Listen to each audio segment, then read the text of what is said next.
Hello and welcome to Recharge Wrestling. We are here to plug you into the world of professional wrestling. I'm Keeney and I'm joined this week by Fisher. Hello, guys. Yeah, so it's a two-man pod this week and we're just going to go through the week in wrestling, WWE, NXT and AEW. Yep. We would normally sort of a news section, but there's not too much news this week, so we're just going to crack on with SmackDown to start with. And obviously, we've already done the WrestleMania Backlash review show, so if you haven't checked that out, go check it out on YouTube or in your podcast feeds. So there's a lot of WrestleMania Backlash related stuff on SmackDown we won't cover. Yeah, because there's not really much point in going through stuff that happened before the pay-per-view. Exactly, but with WrestleMania Backlash stuff aside, what did you take from SmackDown? It was like there was a couple of really good things. There was I've been very, very critical, and in fact, it was my skip mark, I think, last week of the Sheamus, Ridge Holland, New Day feud in general. I said, where is it going? There's just roll-up finishes. It's been going on way too long.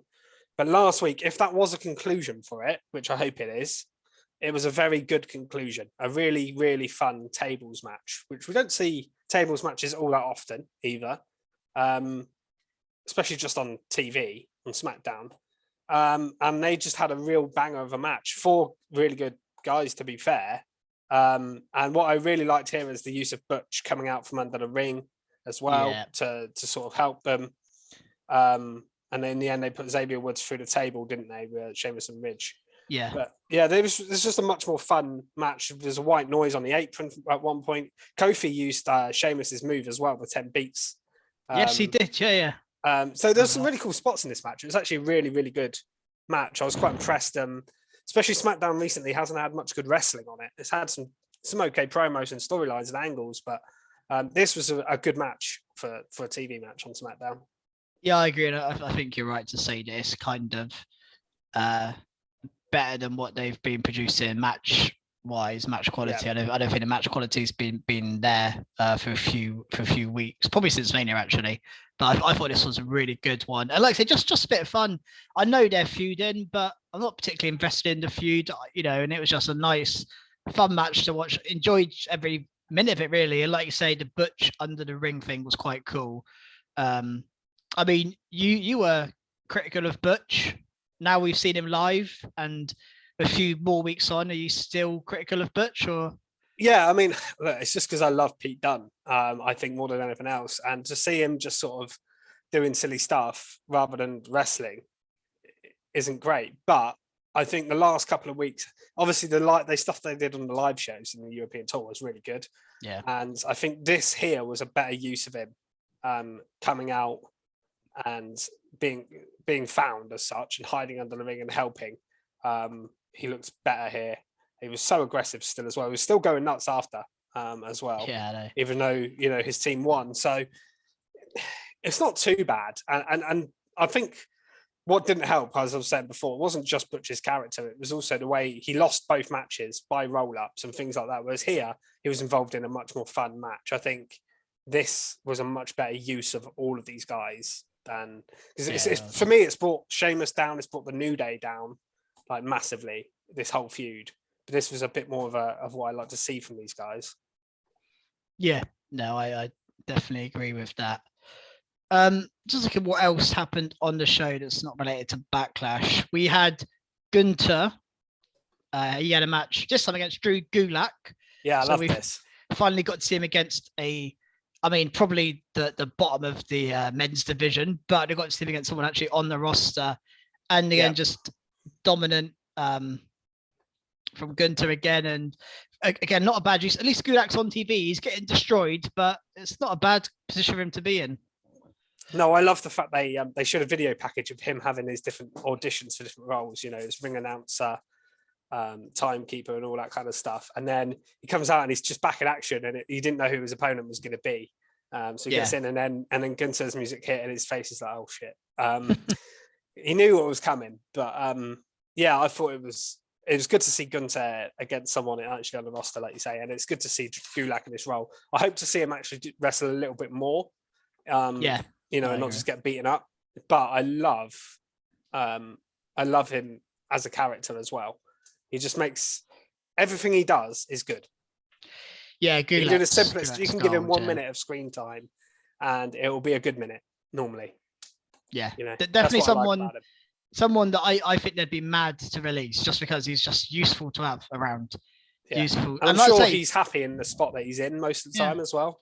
And I mean, he is a very, very good wrestler, like very good technical wrestler. Should be wrestling more. Should be wrestling more seriously. I know he coaches as well. Yeah, but it'd be quite cool. Yeah, I think he could do a good job as a manager, as a GM. Like, I think he's got all this in his locker. So I think. Well, we'll get to what could happen because we'll get to the angle on Raw with Sonya.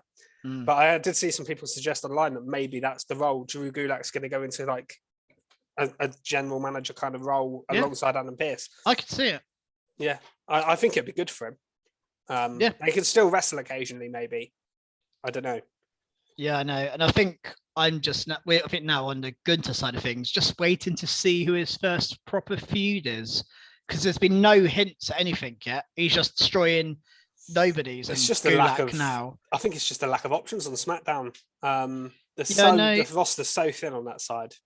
Yeah, I mean, we saw him against Shinsuke live, and we thought maybe that could be his first feud, but Shinsuke's seems to be going back towards Roman Reigns all of a sudden. Yes, I will mention that. Should we segue on to that? So yeah, I think it's a good segue. What I really liked on this show, there was another segment, and I'm glad they didn't just drop the Nakamura thing, because we thought they had, wouldn't they? Because they didn't see him in weeks, then he was just a lumberjack in the lumberjack match between Drew and Sammy. And we were like, oh my God, they've just completely dropped Shinsuke's thing. But here he said, no, I haven't forgotten about that. And it's kind of suggested that maybe we are still going to get that match at some point. And obviously what I liked about this again is the character of Sami Zayn. Last week he was spying on Drew McIntyre and RK Bro, and he went and told the Bloodline what they were saying. And here he was spying on Shinsuke Nakamura, and then I love the little interaction between Sami Zayn and Paul Heyman. That was fantastic. And then that led to Zayn and Nakamura having a match. And he told Paul Heyman that he'd take care of Nakamura himself and that Roman doesn't have to worry. And then they had a really good match with a non-finish, a count out. Yeah, Sami Zayn got the win. Sami Zayn won, which is rare for him and nice for him. It wasn't a proper win; it was a count out. So I think we'll get this match again. I hope they don't just run it into the ground. But yes, it was a good match. It was, and I think Sami Zayn's vital for SmackDown at the moment. SmackDown are so thin on the ground. Sami Zayn can take up 3 or 4 segments of the show. Especially if the rumor is, Roman might be taking some time off. Charlotte's definitely taking some time off.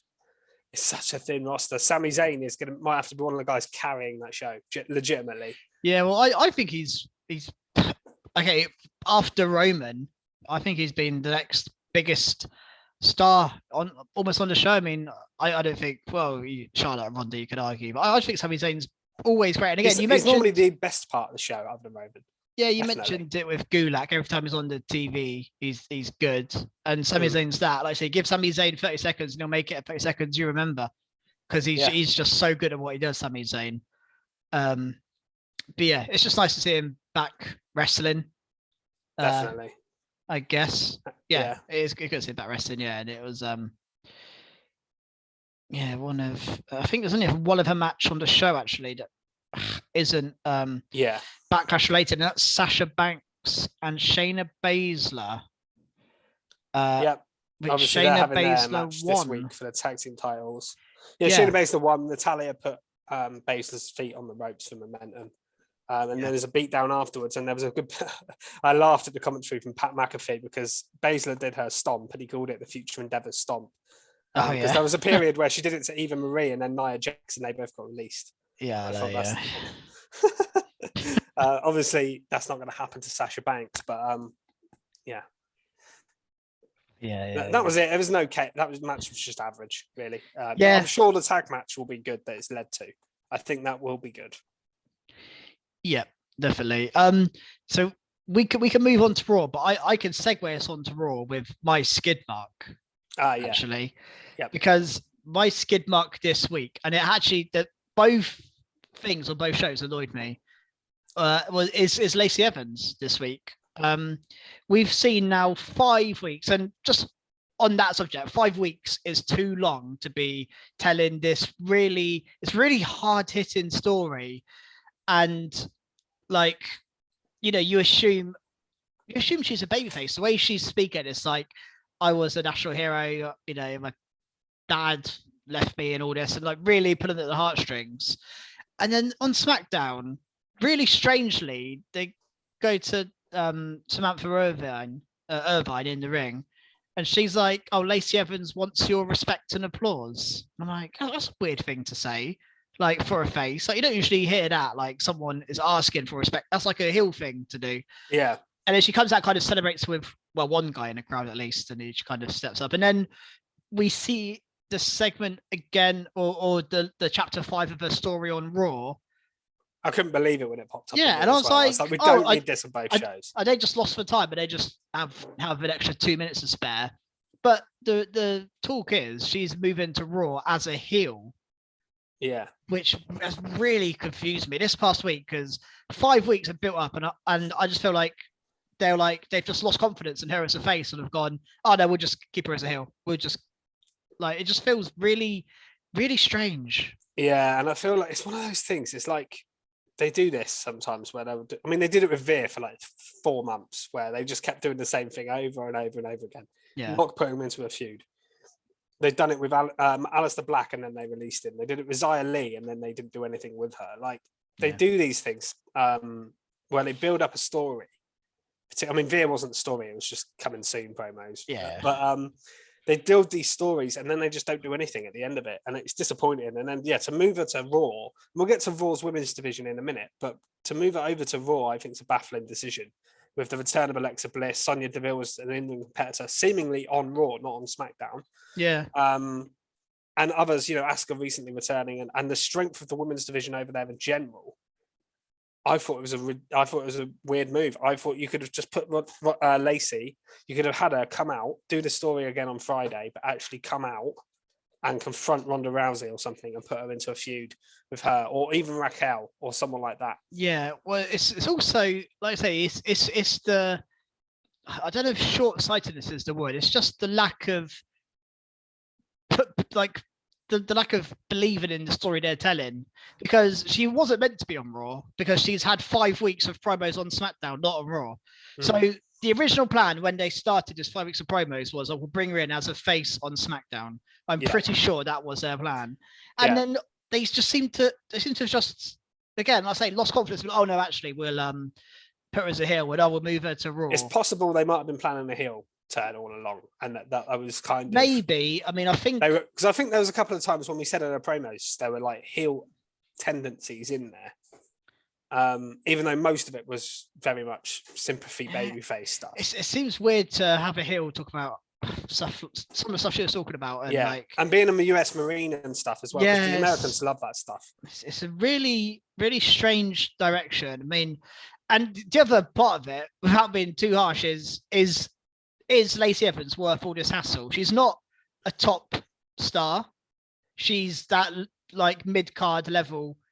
So, I just think that they've almost, I think they've just messed it up, and it'll maybe be different once we see it in the ring in a feud. I'm not giving up on it yet. It's too long without any indication of who she's actually going to feud with. Yeah. I think the longest they should have kept this going is 3 weeks. So you do a start, a middle, and an end of your story. Yeah. 5 weeks is just mad, and even 3 weeks is a bit long, really. But and then the brand switch as well makes it worse, doesn't it? Yeah, but I don't know about you, but when that Samantha Irvine was like, "Oh, Lacey Evans wants your applause and respect," I had to rewind. I was like, "Are you sure?" Like, that's a weird thing to say. I was like, maybe I misheard her there, but no, I was like, such a weird thing for a ring announcer to say. It's just really bizarre.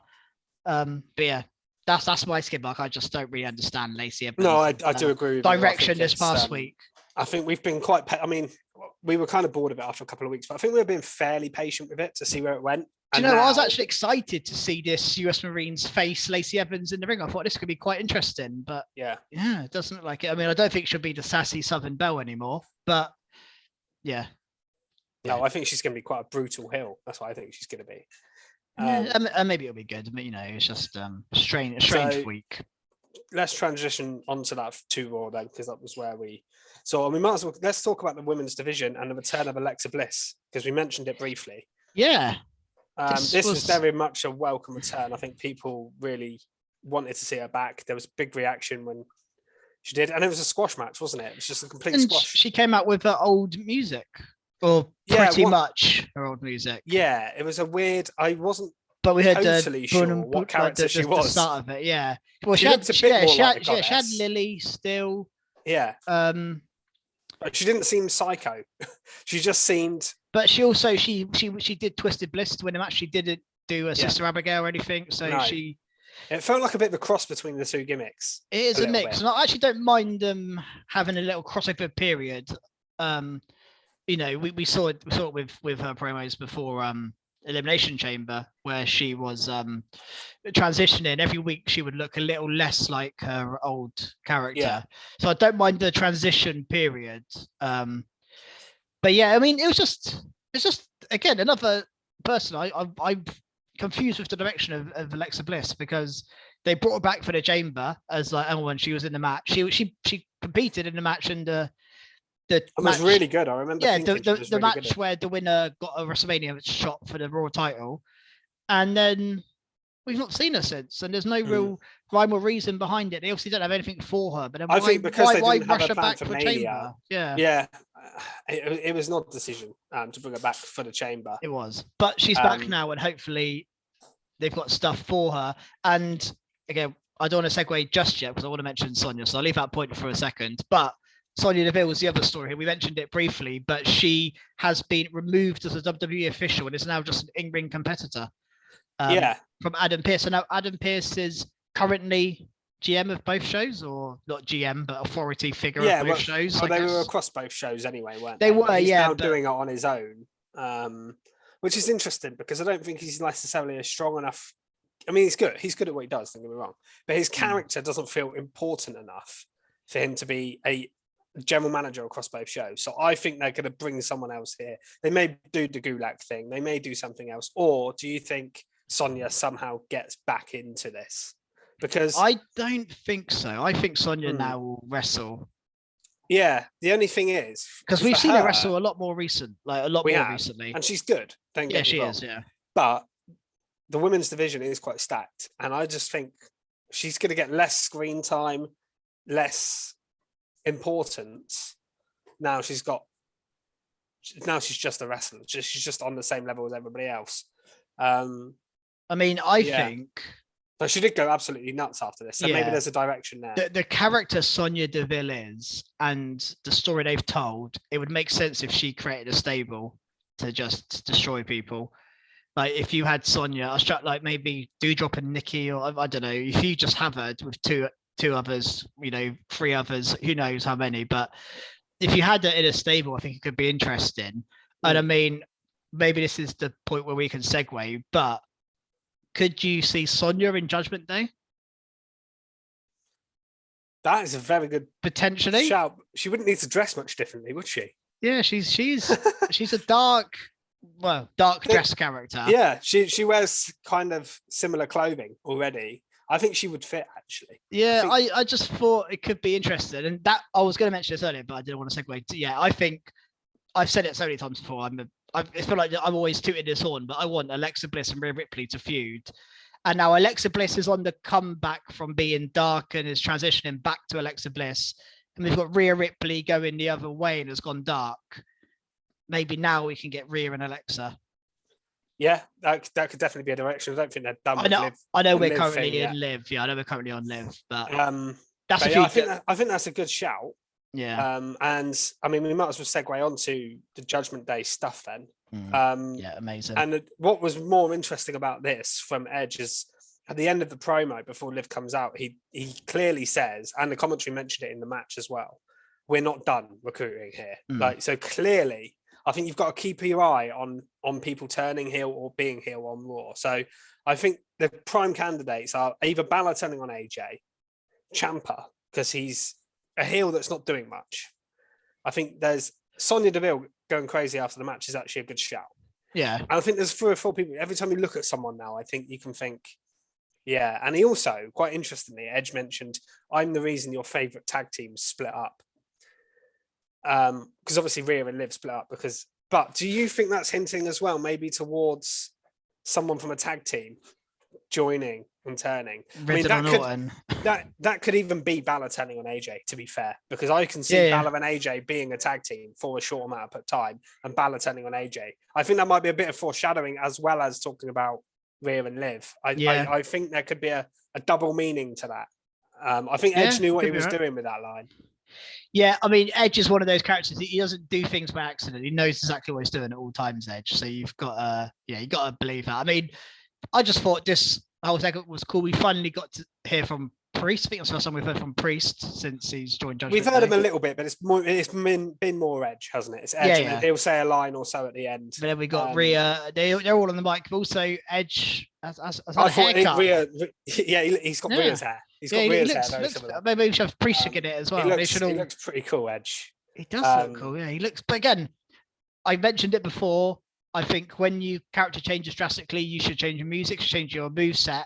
And I think your appearance should change as well. And I think Edge has done all of those things. So, yeah. And Rhea, I thought her promo here was better than most of her babyface promo she's cut on the main roster. Yeah, well, it makes complete sense. The way Rhea dresses, everything, I think everything about her screams heel, but she's been a face basically the whole time.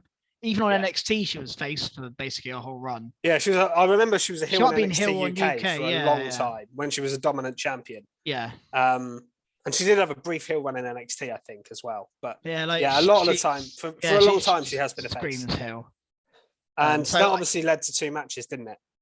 Yeah, I mean, Judgment Day had the first third of this show almost, didn't they? Yeah, they did have a lot of it. Everywhere.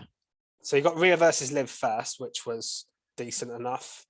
Liv got a really good code breaker off the ropes for a near fall, but Rhea won. We talked about submission finishes with Edge winning with the submission, and we got it again here. Rhea win. She's used that move before. Yeah, she has. I can't remember what it's called. I did know the name but she didn't use the riptide here. She used the submission, and Liv tapped. So again, using submissions, I can see Damian Priest adding one to his moveset as well at some point. Don't think he has yet, but and then we got Balor versus Priest after, didn't we?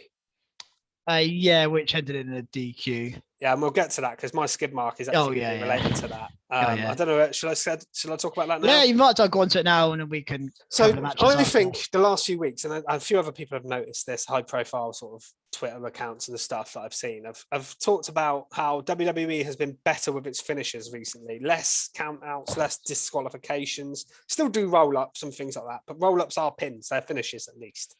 Yeah.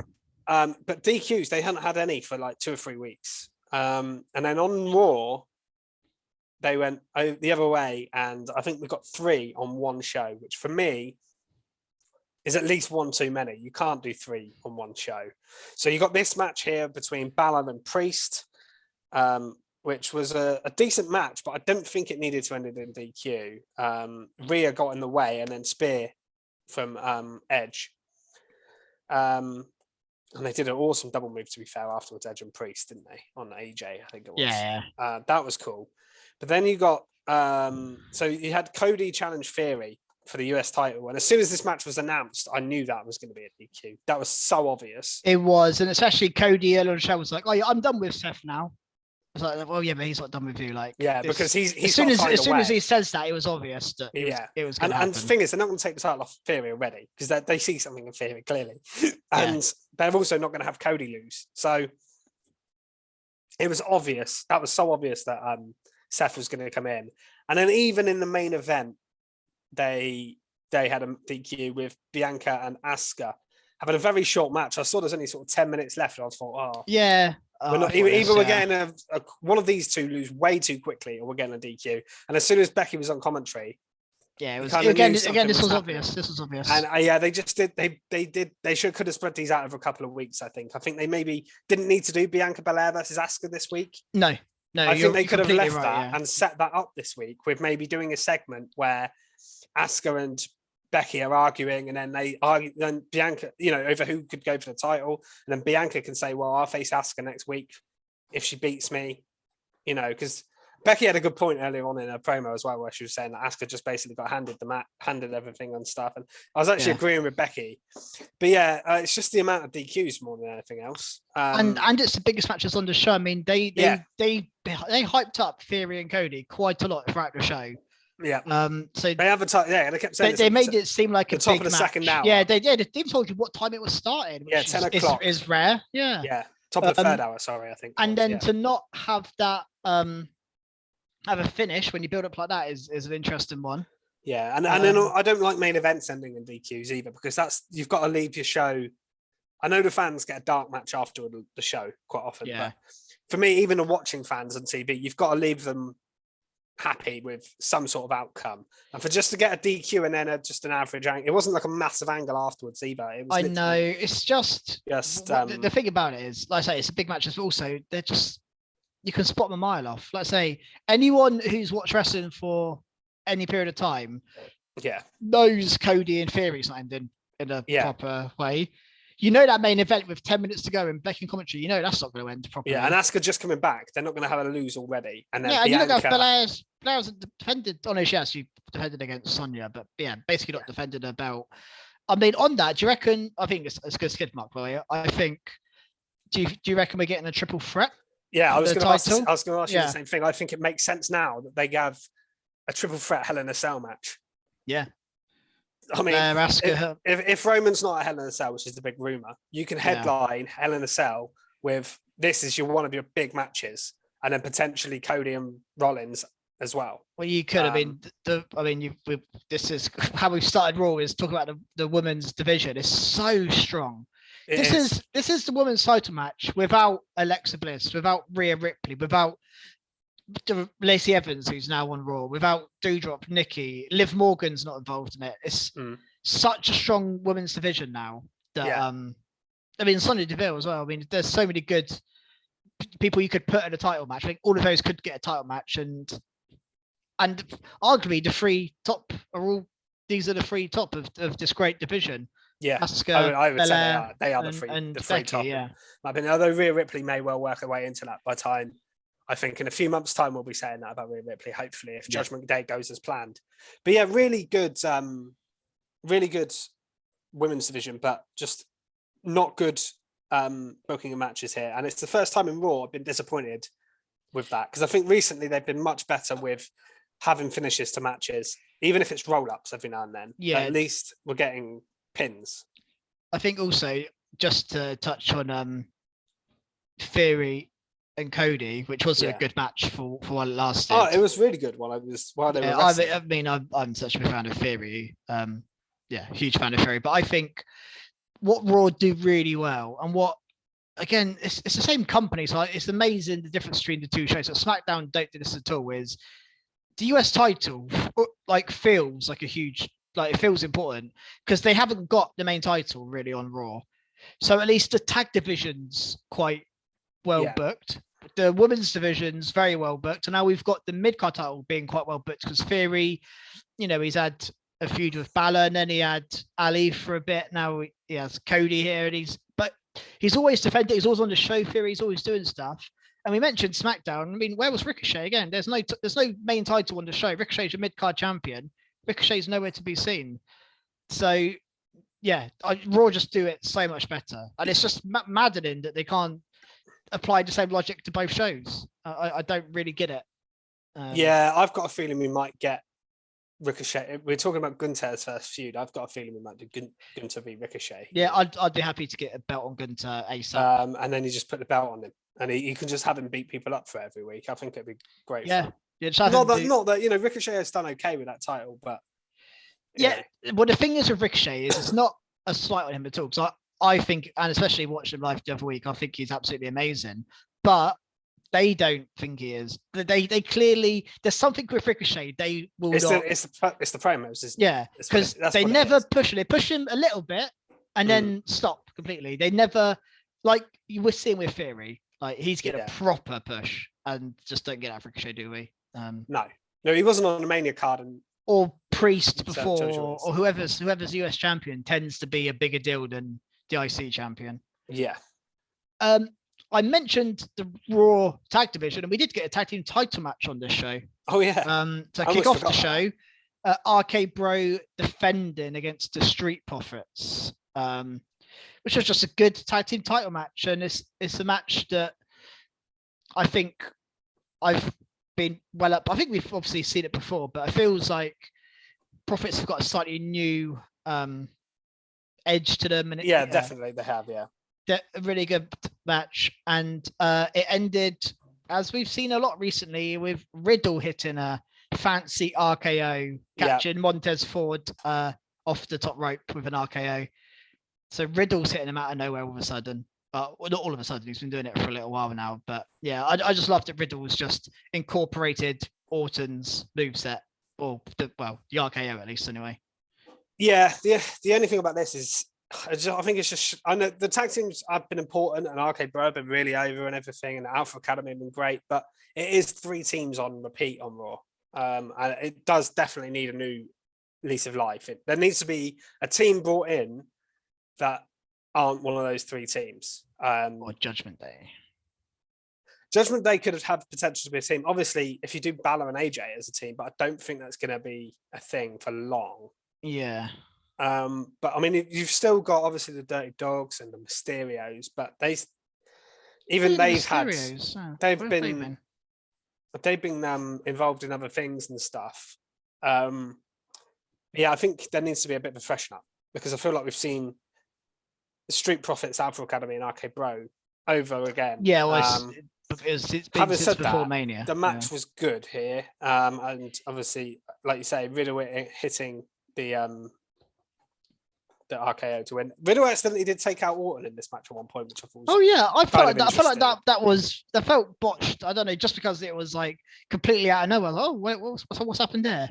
But it maybe that means something down the line. Yeah, and Montez had his moment in this match with his big splash and stuff. It was decent. Yeah, Montez. I mean, again, these 4 guys. But I never thought always have good matches. No. Yeah. What's good though is RK Bro did mention about they still want to unify the tag belt, so they haven't just forgotten about that. RK Bro did mention, and they are going to SmackDown on Friday, I believe. Yeah, so I think again, Hell in a Cell, bring it on, RK Bro and Usos. Yeah, hopefully we get that. It would be a great. I mean, we wanted it for the pay-per-view, and they promised it and pulled it back last minute. So yeah, well up for that. Look at what else on the show. Can we talk about Ken Owens? Oh yes, yeah, go for it, Ken Owens. So this is, I mean, I love Kevin Owens anyway, as you know, and I really enjoy Elias or Ezekiel as a performer as well. Elias' younger brother. Everything they did here again it's just brilliant. Again, it's just comedy gold. So there was just a little segment backstage, and KO just said he's going to bring in his brother. He's talking to Chad Gable and Otis. Gable was saying that basically he's got scientific evidence next week that he's going to reveal that Ezekiel is Elias, and Owens was excited. He's like, I'm going to bring in my brother tonight to face Ezekiel. I'm going to bring in Ken Owens, and then they have a match. KO comes down in a grey wig. He's dyed his beard grey.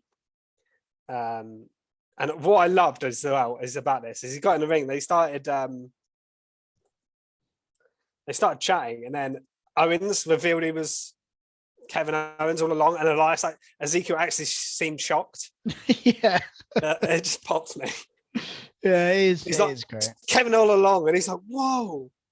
And it was really good. And then the match never happened. We got a 3-on-1 beat down with the Alpha Academy just standing there, and then Chad Gable just doing thank you. And there was a big shoosh. Did you see the big shoosh sign in the background? I don't remember it, no.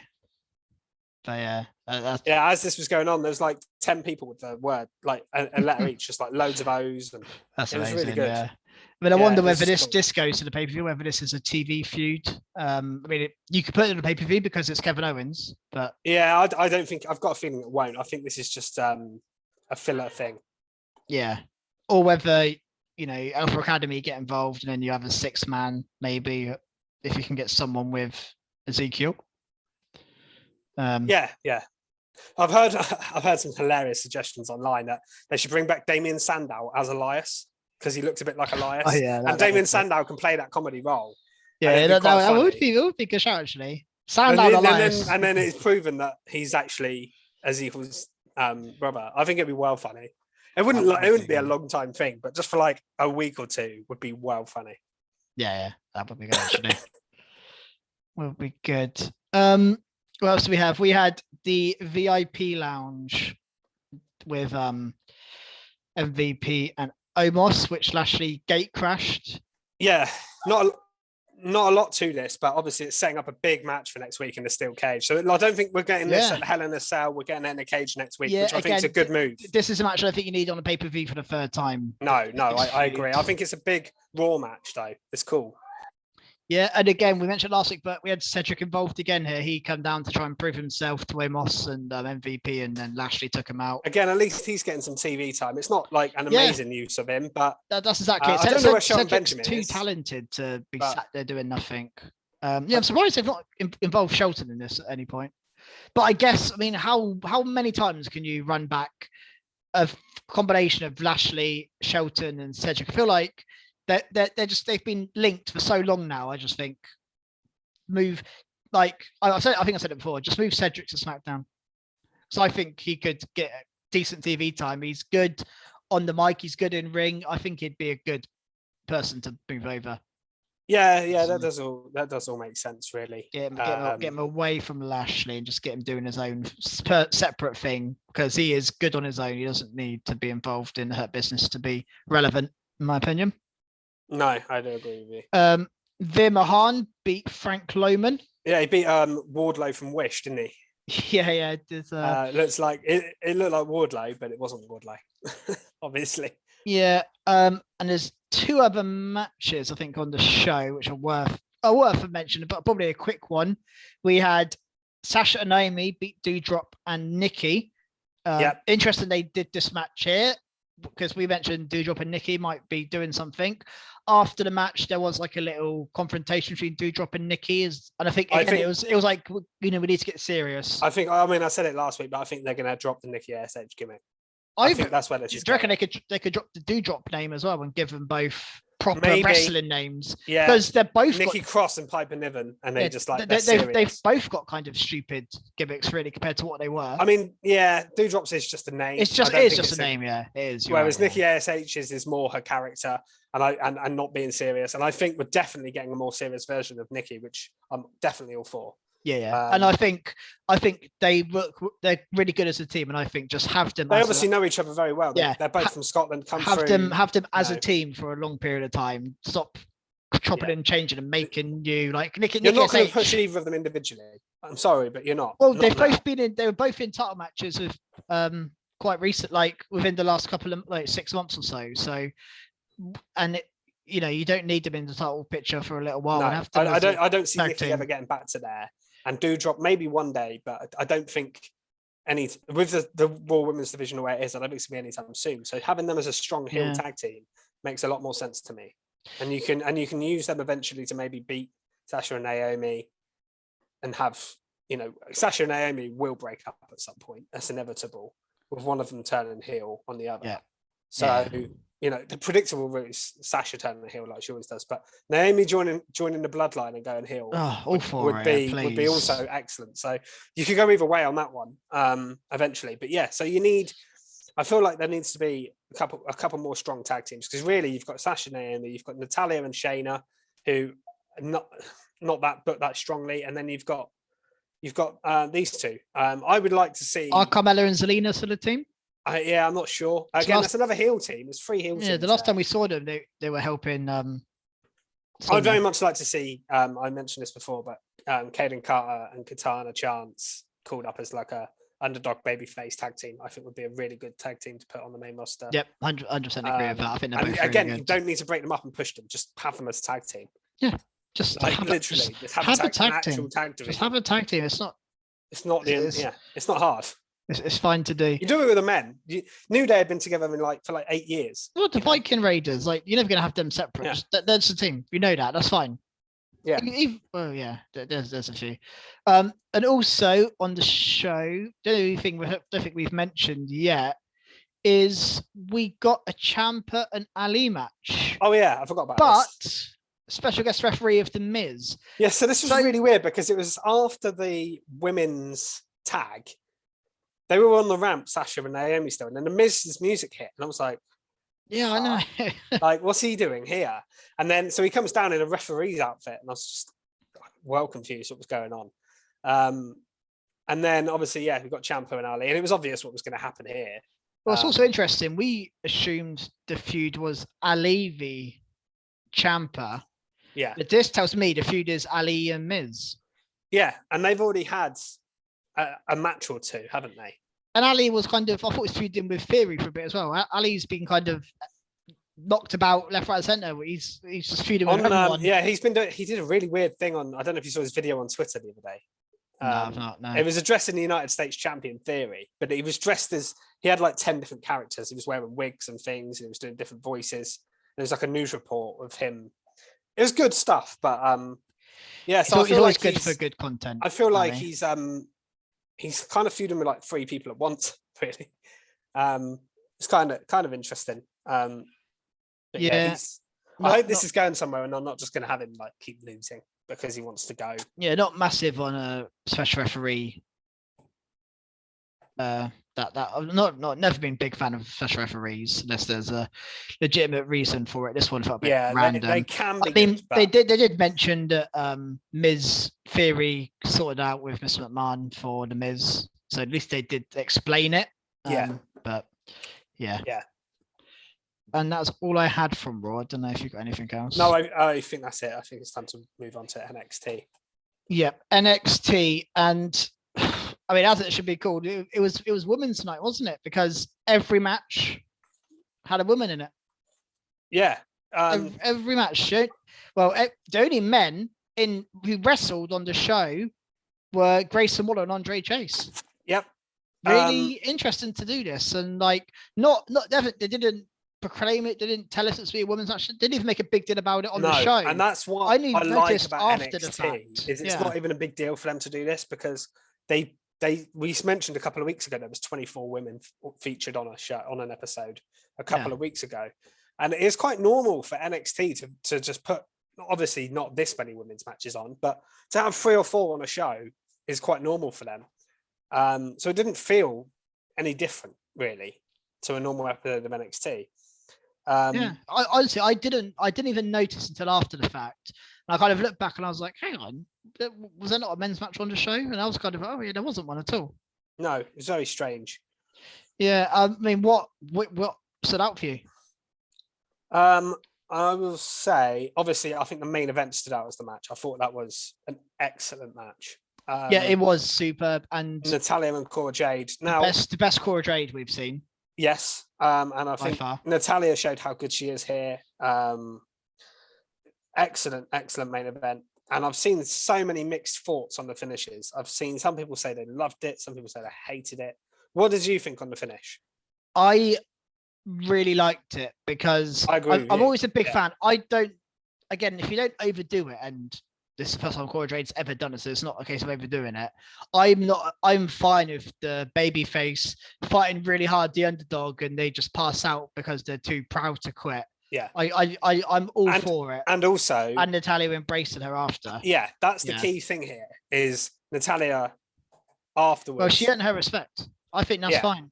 And I think it's almost better than her just winning like by fluke or whatever, which is what Cora Jade's done in the past, is roll up wins.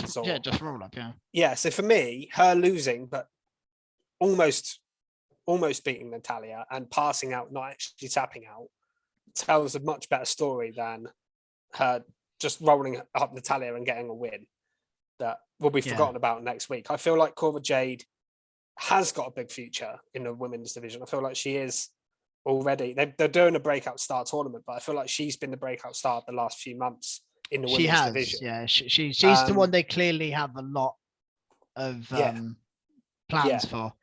And this match, like I say, was just really, really good. I thought it was an excellent match. And again, it just goes to show the strength of bringing these people down, because this match has put over Cora Jade more than the putting her in a title match, that fatal 4-way title match they did at the last takeover or whatever it was called. Yeah, and it's main, and the thing is, it main events an episode because it's against Natalia, and it like who is a big deal, you know. So yeah, people will take notice of Cora Jade now. And I wish Krusty was on here because he's been the biggest critic of Cora Jade and her wrestling. But this was, I don't think even he can criticize this one from Cora Jade. I think it was a really, really good match. She had an awesome bit where she did a knee strike and that's tornado DDT where she got near full, noted a couple of moves down. A stomp off the top rope. I don't think I've seen her do that before. She may have, but I don't remember it. She also got Natalia in a sharpshooter at one point, which was again really cool to see. Yeah. Cool. We saw a few sharpshooters this week. Yeah, we'll get to that on AEW in a minute. But yeah, I thought that was the standout, obviously, match from the women's matches on NXT. Yeah, I think it was. We actually opened with a tag team title match, NXT women's tag team title match. Sorry. Yeah. Which is interesting to throw this new team or Chu and Roxanne Perez in with into a tag team title match straight away.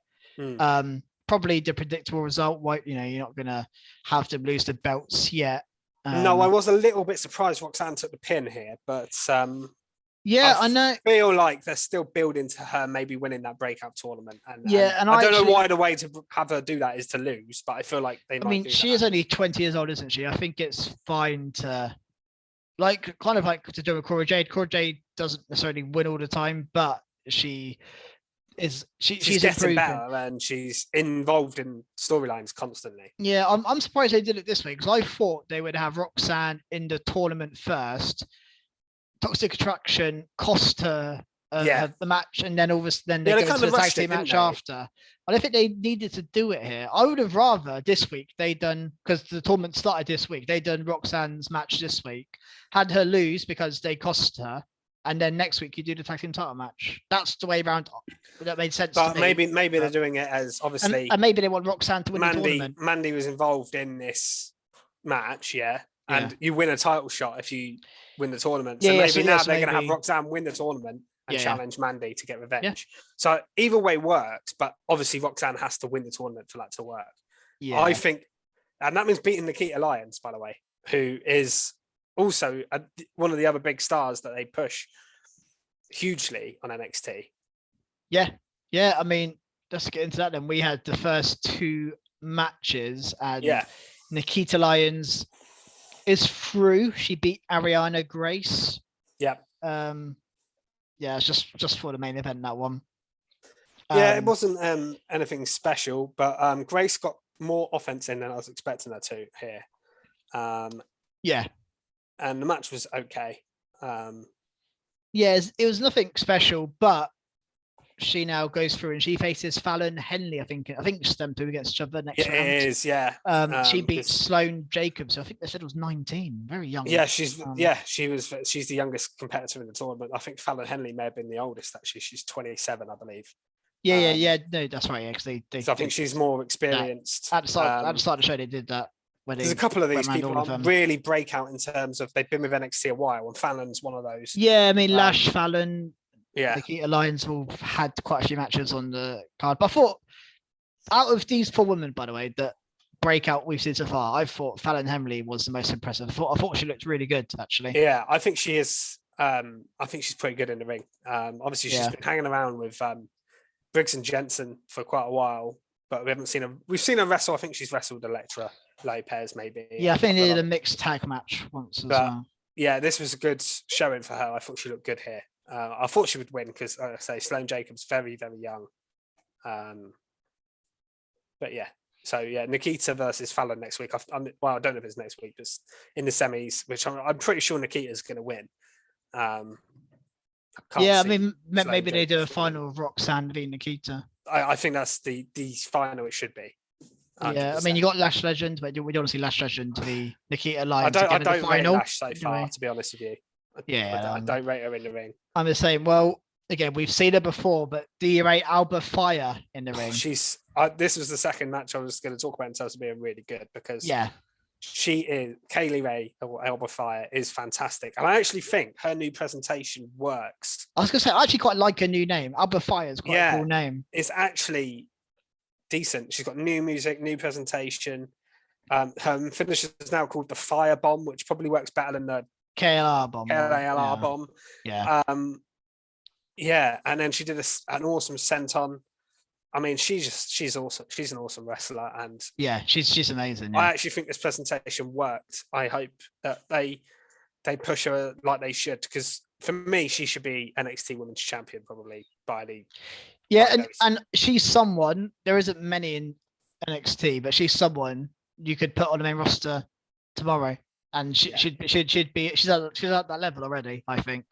Yeah. Again, I know she's wrestled a lot in NXT UK. It's not like she's new. Oh, and she's been around for years. I mean, I remember watching her on some random UK. Oh, yeah, that UK wrestling show. Yeah. Yeah. I mean, Piper Niven or Doudrop was also on that as well. But those two are very, very experienced wrestlers who've been around for a long time. So, Yeah, she's amazing. And this was a good match against Amari Miller. It was. And Amari Miller, they kind of played into the fact that she obviously got a major injury a couple of months ago. I think it was when Wrestling Lash Legend, actually. And she's back. So, good to see her back in that sense, because she had a serious injury and she's recovered pretty quickly. Yeah. Well, there were... Actually, before I was going to move on to a kind of promo segment, but there was one more match. Let's just cover off all the matches first. Yeah, we might as well go through it. We had the mixed tag match from out of nowhere. Did you think you'd be seeing Saraya and Andre Chase as a tag team? I kind of liked it here. Although Bodie Hayward dressing as Saraya was a bit weird. Yeah, I did enjoy... Again, Chase U have gone from heel to face. Like, they were heel definitely originally. But I think they're better in the face comedy. Oh, they're so good. And I like them here because I actually don't like when Saraya changes her character when she enters, but it kind of was funny here because they were backstage and they were like, is that what she's wearing to the ring? And then they got through the thing, and then I mean, he's just got a blue top on. It was a bit random. And let's say Brody Hayward had pigtails and stuff. It was a bit. And again, this match, I mean, we said it was 2-man wrestling, but for me, the main part of the match was with the women. And Saraya, for me, stands out. I think she's so good. And her drop kick to Waller out of the ring, and he really sold it. Oh, yeah, that was amazing, yeah. That was a great sell-in from him. And there was also Tiffany did a dive onto Bodie Hayward as well. So they did wrestle the men a bit here. Yeah. And I thought they both looked impressive. Tiffany obviously did her... I like her finisher. Oh, yeah, that little like I can't remember what she calls it, but the top. I do like her finisher. I might be able to tell you, I've got the website up. I've always got it for a move. No, I haven't got a new. Oh well. No. So she was gonna did that, but then Bodie broke it up and did the air horn, didn't he? And then Saraya rolled up Tiffany for the win, which was kind of a bit of a rubbish finish. But I thought it was good action. It was actually nice to see the mixed tag and them interacting more. So just quickly, they call it Corner Splash. That's what it's called on the website. So I'm sure it's not called that, but that's what they've written. That just basically describes what the move does. Yeah, exactly. What I do like though is the team of Tiffany and Grayson Waller. Like, they just fit perfectly in my opinion. Yeah, they do fit well together. Good. Yeah. I like their little. I think they were like out shopping or something. They had their little promo thing earlier in the show. There we go. We can see it now, Fisher. Yeah. I just with the new background. I just got the lights. You descend into darkness. I know. I just realised it was getting darker and darker, and I thought, I'll quickly do the lights. Yeah. But yeah, this team is great, and they like their characters just fit really well together. They're both being their old characters still, but it fits so well them two together. It does. They're both very unlikable. I mean, Saraya and Andre Chase is a bit random, but I was into it. Here. I was into it. Yeah. So let's move on to sort of storyline bits. Yeah, should we mention Joe Gacy? I know you don't like him massively. I was hoping the feud was over. Well, he invited Braun Breaker to join his movement. Interesting. And he had his two disciples with him. I am interested to see who they are. They didn't get revealed here, which I was No. surprised by. I mean, I think it was Krusty said it last week. I know what you're going to say. Yeah, Grizzled Krusty Young suggested Vets. it. I think it's them as well. That's who I think it is. Yeah. Because one Who else side bigger than the other as well. And I was like, oh, no, that's like Gibson, that's James Strick. I was like, in my head, I was like, I think I know who they are. So I'm convinced it's them. I think it's them now as well. I was hoping they were going to reveal them here. They didn't. But yeah, they will certainly be better backup people than Harlan was, to be fair. Yeah. And I think that they can obviously offer more in ring and also can help out on the mic. Joe Gacy is pretty good on the mic, but I think Zach Gibson's amazing on the mic. So, he is. Yeah. If it was them, I'll be all for it, for definite. I thought this was all okay. I just don't like they left him. There's too much of this kind of stuff on NXT where they kind of kidnap people and leave them in places. God, I mean, let's move on to Legado and Tony. I do like this feud, but this was interesting for these two, wasn't it? Going at it back and forth, just like, I mean, I'm assuming this a 6-man tag is the end goal here. Probably. And it's a 1-on-1 next week, isn't it? Just wish we don't really know how good Tony D'Angelo's two are yet, because we've not seen them. I don't know anything about them. We've seen them attack, but we've not seen them wrestle. I do love the interactions between Escobar and D'Angelo. They feel like proper. It does really work, and they're both kind of heel. Like Escobar's not particularly I mentioned this last week. Face. Like I feel like it's not like it's not one bad guy, one good guy. It's two badass factions going at it. Yeah, that's what I like about it. Yeah, I think it works. I think you need a heel and a face. It feels like something AEW would do, to be honest, in that sense. Yeah. Because AEW does that quite well, and NXT, WWE normally fall into the pattern of, right, okay, he's the good guy, he's the bad guy, but here it is just two badass factions and two leaders who want the same thing going at it, and trying to get one over each other, and it really works. I think it's really good. Yeah, me too. Completely agree. The only other thing on the show we've not mentioned, I think, is Solo Sikoa challenge Cameron Grimes, but after this is just kind of dragging on a little bit, isn't it? What's his name? Solo's very over, though, I will say that. He is, but we had these guys in triple threat, and now they're all three of them are still in the North American title picture. It's a bit odd. Yeah, I'd have liked to have seen Carmelo move up and challenge. I also want to see Carmelo v Breaker. That's what I want to see for the title. There was one other bit just to mention where we talked about Toxic Attraction earlier, actually. They were mocking Indy Hartwell. Oh, yeah, they're going to get Indy Hartwell. So I don't know if we're going to get maybe Mandy Rose versus Indy Hartwell. We could do. It'd be nice to see Indy doing something. Yeah, I hope so. We also just quickly, what I've just seen here, we had the Viking Raiders. They're fighting again next week, I think. Viking Raiders and Creed Brothers. Because this is a very, very good bit of action, because Damon Kemp was introduced as the new member of Diamond Mine, and of course he is Bobby Stevenson, Gable Stevenson's brother, another Olympic athlete type guy. So he fits into Diamond Mine massively. We've said that maybe Gable Stevenson can go into Alpha Academy. Yeah. And they're like the NXT version, aren't they? Really? Yeah. So it makes total sense. But yes, we're getting the Raiders and Creed Brothers again next week, which will be. I'm interested to see what Damon Kemp can do, because I actually didn't know he was his brother. So I think you said you're the one that told me that. So I'm interested to see. Again, we don't know how good Gable Stevenson is, because we've seen him do one suplex to Chad Gable so far. So we don't. I'm interested to see. They're obviously we know they can wrestle, because Gable Stevenson's won by the Olympics and stuff. It's a different type of wrestling, though, isn't it? But it's a good base. It's a very good basis to have. If we're going off previous like Kurt Angle, Chad Gable types, they can wrestle. So well, I'm very intrigued to see what they do there. We also got some on Design Mind Surgery. We've got some weird Ivy Nile stuff. Oh yeah, where she was doing like push-ups, and I didn't really get what that was. They're just making her look good, weren't they? Because she was competing against men and beating them. Yeah, just it would get boring if they did it every week as a one-off thing. If they do it one, not expected Ivy Nile to be doing, but there we go. Should we move on to AEW? Yes, let's move on to AEW. And is there anything from Rampage? Just looking. There was obviously the women's tag match, but obviously that led to a singles match really on Dynamite. So not too much to say there. There was also Hook v JD Drake that led to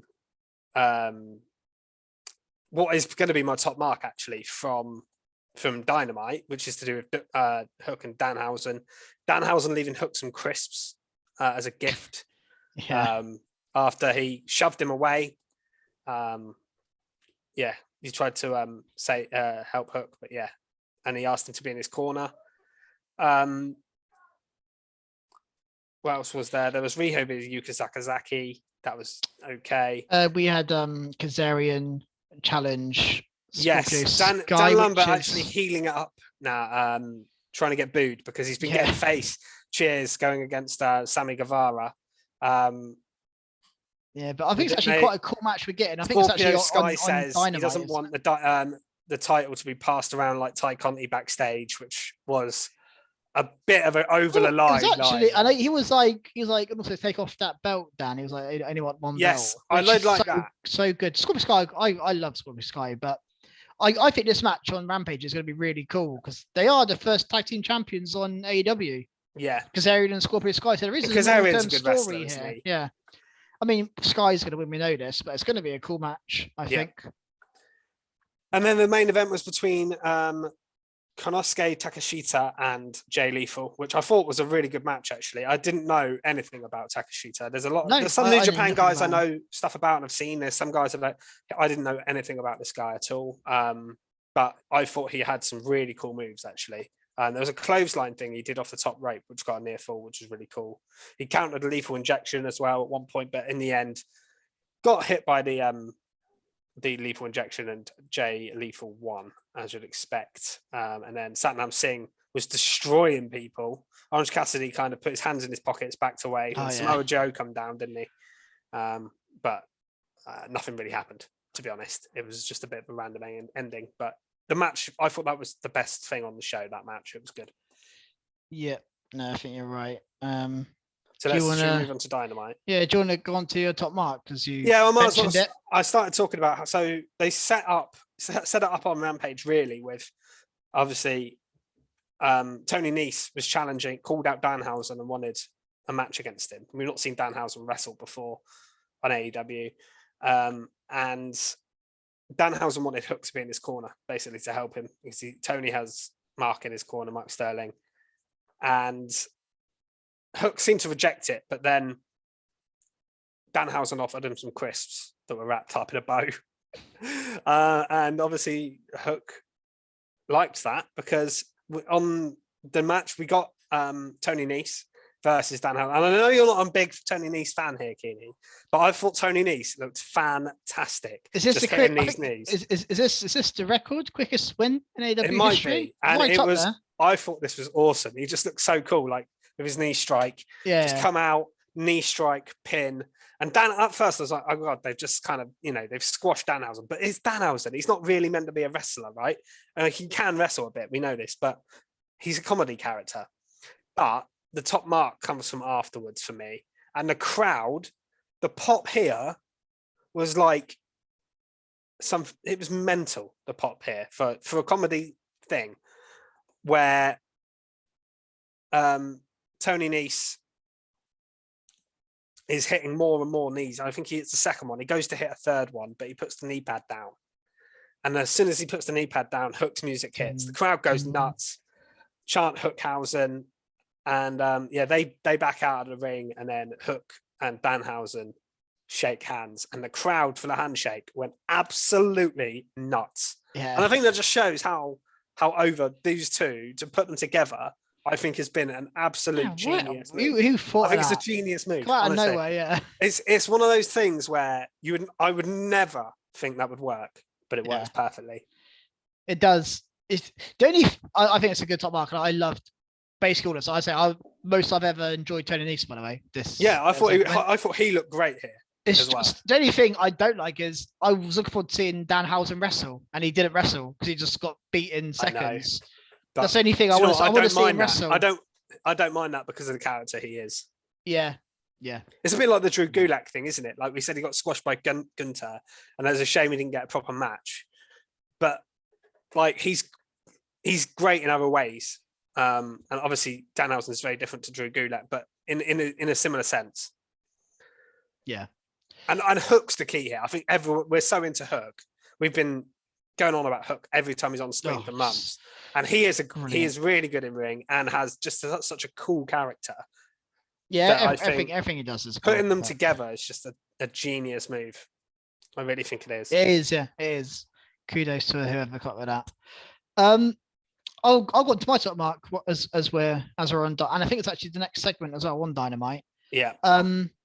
My top mark is the contract signing between MJF and Wardlow. I did enjoy it, and it's the whole segment in general. I mean, it started with a Dark Side of the Ring vignette. Yes, so he was. MJF, at first, I thought we'd cut to an ad break for some reason. I was confused. And then advertising Dark Side of the Ring, because obviously Dark Side of the Ring is a show about bad things that have happened in wrestling business. But he was this was a piss take of it. Yeah. And he had Taz acting on it as well. Yeah, it was hilariously. amazing. It was brilliant. Yeah, it was really funny. It was amazing. And then Wardlow came out with no music, and I think it said Wardlow sucks something on the Boo Wardlow. Boo Wardlow, yeah, okay. Yeah. And then we're talking about pops away. MJF got some pop here. It's Long Island, isn't it? I know he's in his hometown. It also had a counter effect on CM Punk, which we'll talk about later. Oh yeah, that was strange. Yeah. But yeah, I thought the response was great. I love seeing MJF almost try and play a face to the crowd. It was so interesting to see. It's so funny, and just I don't know if I have any quotes in particular from MJF, but I thought he was just superb. And what I like about MJF is he just owns everything he does. Like he's just so good. Just maybe like I think I said before, he's just the best heel in professional wrestling. He's just insanely good at it. And so they're going to before their match, he's going to lash Wardlow, and he counted up how many times he's going to lash him. This is my favorite bit. Sean Spears' bit. And he got to he got counted up to 9, and then he went over to Sean Spears and 10. And did he hit the old 10? The Ty Dillinger 10. We haven't seen it. From out of nowhere. I loved it. Not expecting I loved that callback. There were some good callbacks here, and obviously as well. Talking of callbacks, he mentioned Cody Rhodes by name here. Yeah, a couple of times. Well, he said something about him being a roller coaster or something, and then he called him the American roller coaster. Yeah, that was quite good. That was it. Yeah. And he mentioned Cody Rhodes, and then he also said, "Oh, you don't like me mentioning 2024?" Neither does the guy in the back, referring to his contract running out in 2024. Yeah, I know. And Tony Khan doesn't like him mentioning it on TV. Apparently, that's actually a legit thing, because MJF is supposedly. I don't know how. You never know how real this is, but he supposedly has got two minds. Like, whoever the highest bidder is, whoever wants me more, I'm going to go. And WWE are going to want him. It is obvious. 100%. And AEW are going to be desperate to keep him. So, it's one of those things. And that was funny, wasn't it? I thought that was great. And it was clearly improvised as well. Yeah, just I think MJF. I don't think he needs a script. He could just go off on his own. He's just so good. It's unbelievable. How many times has a MJF promo been a top mark? I feel like it could be most weeks. It's just so many times. It's just insane how good he is. I can't praise him enough. And then Wardlow went to sign a contract with his handcuffs, couldn't do it, so MJF ordered him. He take them off, and then it just resulted in a big old brawl, beat up all this crew. Yeah, Mark ended up going through the table, didn't he? Yeah, Mark. Mark Sterling. He gets battering, doesn't he? He's everywhere. He is everywhere. Yeah. He is. Yeah, he was with Tony Nese. He's with Jake Cargill. Yeah, he's everywhere, but he's normally there as just a full guy. He is. Yeah, but I just thought the second one was great, and again, it was really good. Talk about. I can't wait for this match. And so I mentioned he's got the 10 lashes. He's also got a steel cage match with Sean Spears, and you're thinking that's strange. And then he starts laughing, and then MJF's like, "I don't know why you're laughing, mate. You're 0-2 in cage matches." Yeah, which is quite a nice little callback to the records there. But yeah, this match is now official for Double or Nothing. Probably the match I'm looking forward to the most. It'd be hard to top it, I think, just because the story's been so good from both, not just MJF. Wardlow's played a big part in it as well. It's been a really well told story over time. Yeah, and it's just superb. And we've got a few weeks to go yet, and we kind of know the next couple of steps as well along the way. So, although the only thing I will say with the lashes thing, I'm sure did he do that to Punk as well? No, I think it was Cody that did that. Cody? Once. Yeah, we've seen that before though. The 10 lashes before their match. Yeah, we have seen that before. I think it was Cody in a match. I don't know if it's MJF. I can't remember. I feel like it was Cody though. Yeah. That's the only thing. It's been done on AEW TV before, definitely. So but yeah, Should we move on to some actual sort of matches? Because we've talked about 2 great segments. Yeah, let's go on to some wrestling. So the opener was Shawn Michaels v Bret Hart, or Dax versus Adam Cole. But that was kind of what they were kind of billing it as. And yes, this was just a good match, as you'd expect. I feel like Adam Cole always opens the show when he's on it. Yeah, I feel like his music always opens, doesn't it? And the main talking point really here is the finish. There was a really good Panama Sunrise counted into a pile driver by Dax, which was awesome. But the finish itself, so Dax got the sharpshooter in, again, playing on Bret Hart. Yeah. He's just a Bret Hart, he loves him so much. Yeah. Gets that in. And I thought Adam Cole would win this match, but I didn't expect what happened to happen. And that was Adam Cole actually got the sharpshooter in himself. You got a submission win, yeah. Dax tapped out. He didn't even pass out from it. Yeah, he tapped out, yeah. Dax tapped out. You tapped out. Yeah. It's cool. It's a really good match. I'd have loved to have seen Dax progress further, but once he was against Cole, you kind of knew he wasn't going to beat Adam Cole. It's interesting because I can't remember who he faces in the next round. Oh, it's the winner of the main event match, isn't it? Who he faces next round. But I think, again, I don't know if we've been told what happens to the winner of this tournament. But I feel like I can't remember. Cole is a strong contender already to win it. Yeah. In my opinion. He definitely is. I think it would have been interesting to have Dax progress. So I think that could have been really interesting. But yeah, but I didn't think Adam Cole was losing here. No, there was another match in the tournament on the same night, which they randomly out of the blue was just decided it would be. Was it just an Extreme Rules style match, wasn't it? Yeah, well, at least Darby was like, "Are you're going to want to waiver the rules for us too, because we're not going to stick to them," kind of thing.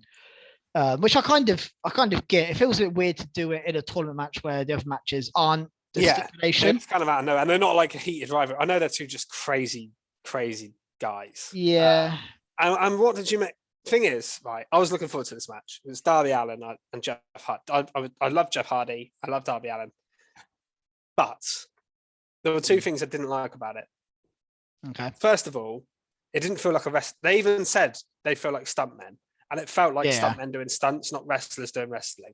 There was no wrestling moves in this. It was a big spot, recovery, big spot. There was no linking in between. I don't mind there being a couple of big spots, but there was nothing in between that, really. Yeah, that's a good point. Secondly, it finished on a roll-up. You have all these crazy spots and it finishes on a roll-up. I never like that. I've criticised the match before recently for doing the same thing. It's not the end of the world, that, at all, by the way. And I do think it protects, obviously, Darby Allin in defeat, who I was thinking, who are they going to have take the pin here? Because Darby doesn't lose very often. Not clear. Yeah. And Jeff Hardy is Jeff Hardy. He's still you feel like he needs a new big star. I actually thought Darby might win, by the way. I thought Darby might win. Yeah, I would have probably gone that way if I was. So for Jeff to win by roll-up, I think was a little bit of a cop-out. But that was my criticism. But I will say the spots they did do were really, really good and mental. I mean, the one from the top of the ladder. Hardy on the side of the steps was mad enough like that. Yeah. But Darby's one is absolutely mental, absolutely insane. Because I think even Jeff was like, "By the way, I'm not doing that." Yeah, well, Jeff tried to catch him, and he tried really hard. Like when Darby fell, he got up and tried to basically move him away from the side of the steps, because Darby had no control of where he was landing. Darby, I'm sure, he knows roughly where he wants to land, but his body was heading towards the edge of the chairs. I think Jeff tried to like grab him to push him back into the middle of the chairs, but it's absolutely mental. Darby Allin. I say it every week.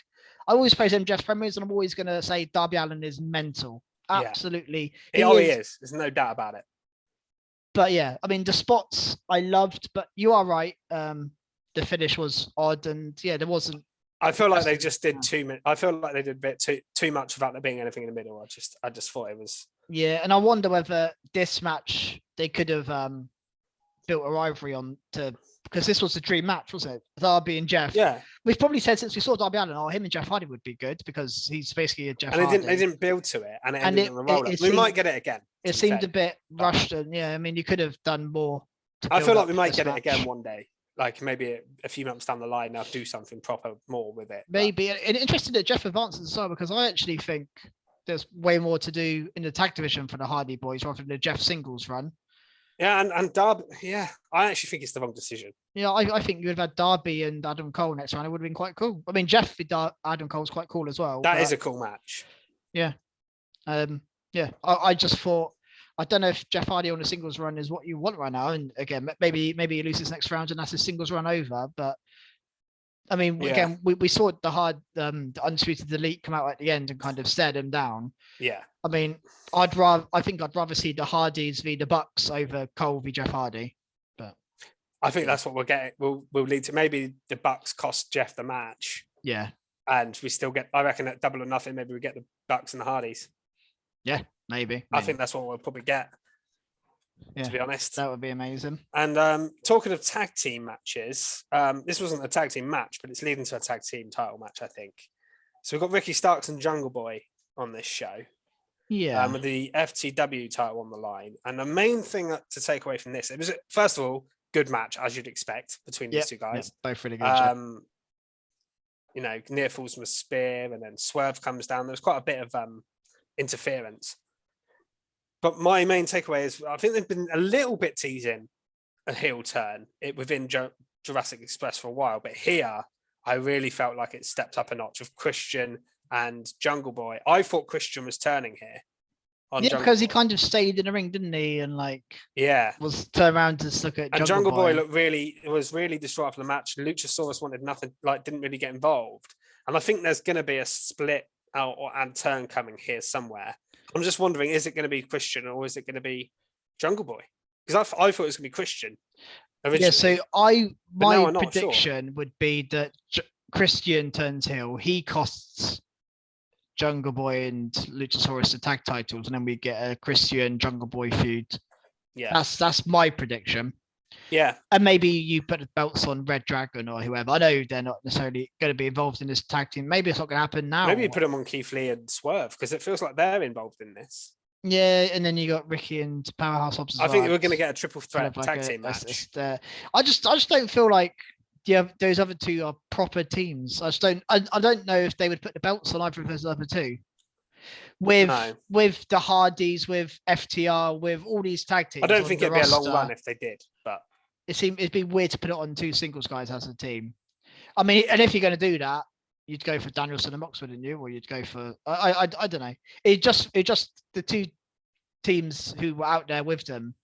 I just don't think they're tag team champion worthy. I do agree with you in a sense. I think with their tag division as it is, I think it'd be a strange choice. Yeah, I do agree with you in a way. But who knows? Maybe. But yeah, I just thought that was an interesting little bit at the end. Yeah, that was interesting. Definitely interesting. Trying to look at what else we had. Definitely got 2 or 3 other things left yet. Well, you mentioned him earlier. CM Punk. Yeah. He faced John Silver, didn't he? Yeah. Decent match. Didn't go that long. But I really like the finish to this match. So Punk was just staring at Hangman Page and hit a buckshot lariat and pinned him. Yeah. That was pretty cool. That was a savage finish. I thought it was really, really good. And then afterwards as well, the little promo and Punk, saying, I will make you shake my hand, and puts his hand out, and Page just puts his middle finger up and walks off. I feel like the rivalry's heated up a little bit the last couple of weeks.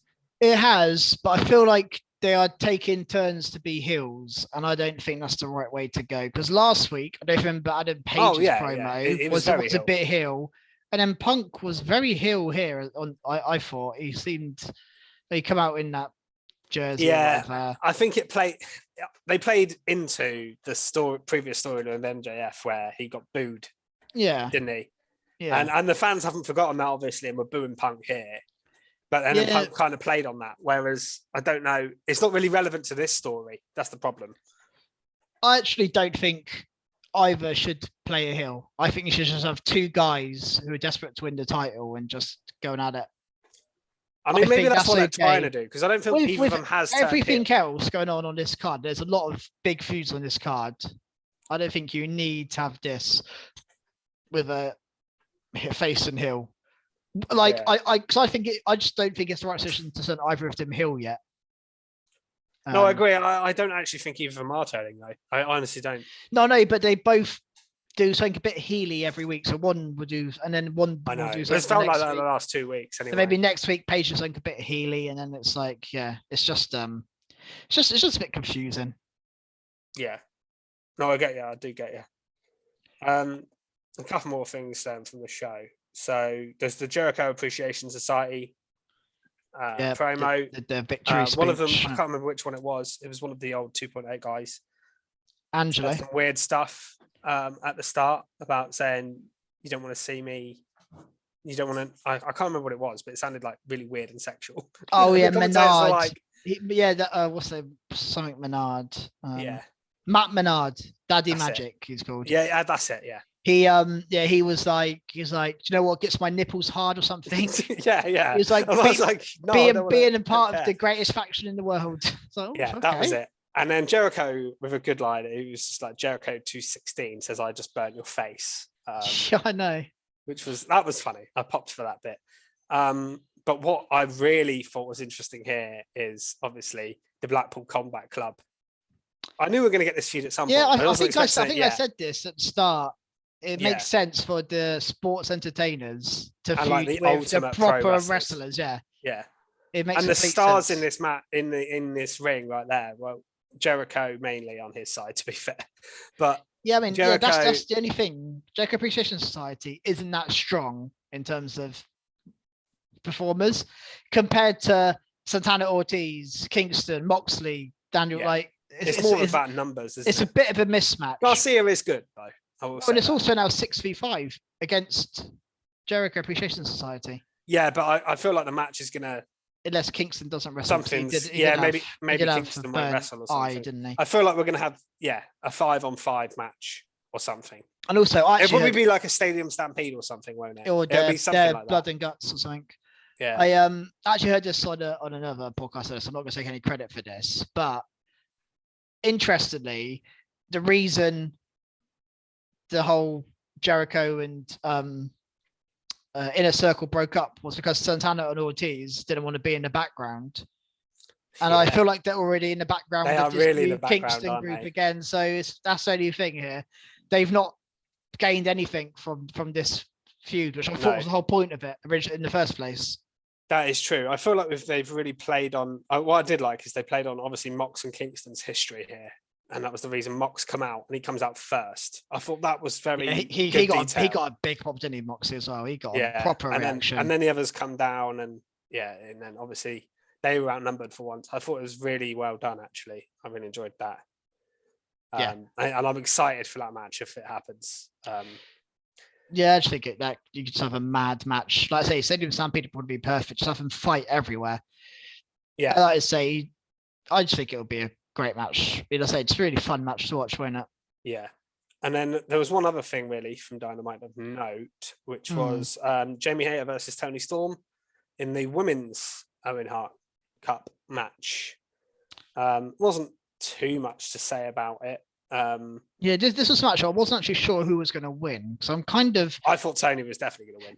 The only reason I wasn't sure was because they have mentioned that if they both win, the next round would be Jamie Hayter v Britt Baker. But they might do that match in this thing. They might have Britt Baker cost Toni Storm here. Then you do Baker and Hayter, and then something happens there. I thought they might do that. So I was half expecting Jamie Hayter to win. I don't know why. Really, I really thought they were going to be able to Tony and Britt.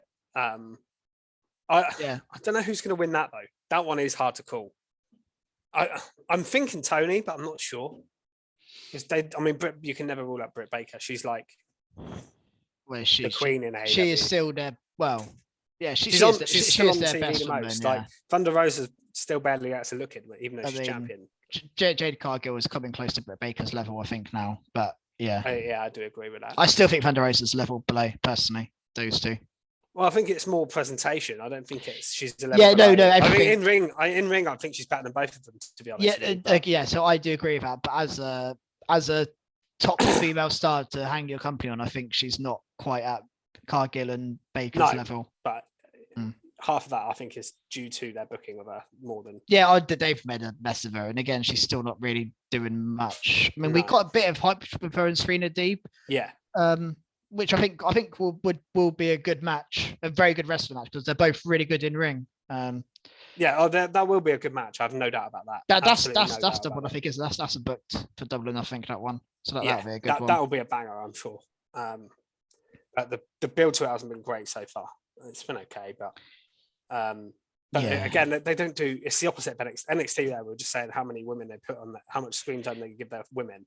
AEW does the opposite of it, and that's always going to happen, unfortunately.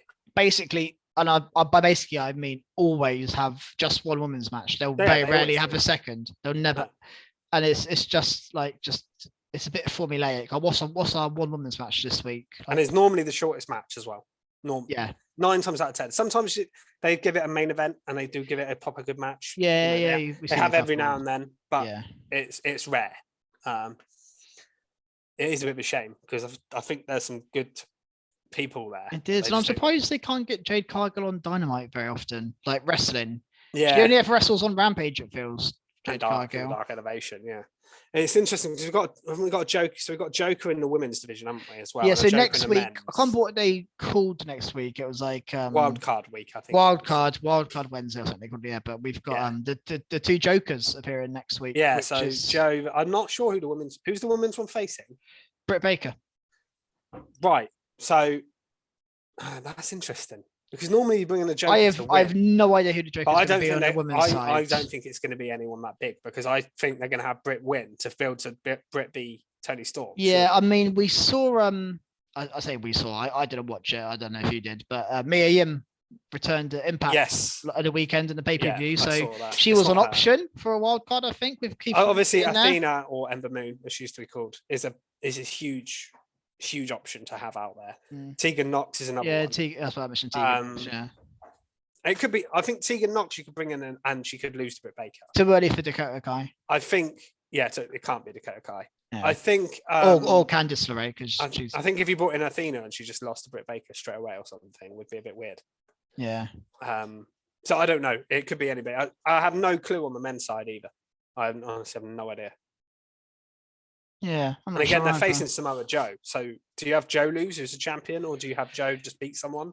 Well, the thing with Joe is he is kind of in a feud. So I always think you can get Joe a loss in the first round by having Jay Lethal get involved. Yeah, that's probably what will happen. That's how and then Joe can have his Ring of Honor title match and not involved in the tournament. So yeah, that's a way to do Joe. Even Baker, you could have Tony Storm cross Baker if you wanted to do that. But yeah. No, I think that's pretty much it, isn't it, from AEW? Yeah, I think we've covered the whole week in wrestling. Yep, pretty much done. So follow us on Twitter at Recharge Wrestle if you're not already. If you're listening to the podcast, check out our YouTube channel, Recharge Wrestling. Subscribe there, like our videos, etc. Interact with our polls on Twitter. I've been doing quite a lot of those recently.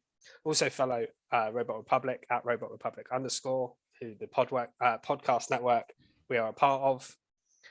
We will be back next week, I think, as normal. And then I think the week after that is Double or Nothing week. So we may have a special coming up there. So we're going to have loads of content. Wow. It's the 29th, I think, or the end of this month. So soon. Wow. Can't wait. Obviously, we've got your My GM series on. I've been watching that every day when the videos come out. So keep an eye on that. Really great content. Yep. We've got obviously other stuff that we do on the channel. So look out for all our content, and we'll see you next week. Cool. See you next week, guys. Bye.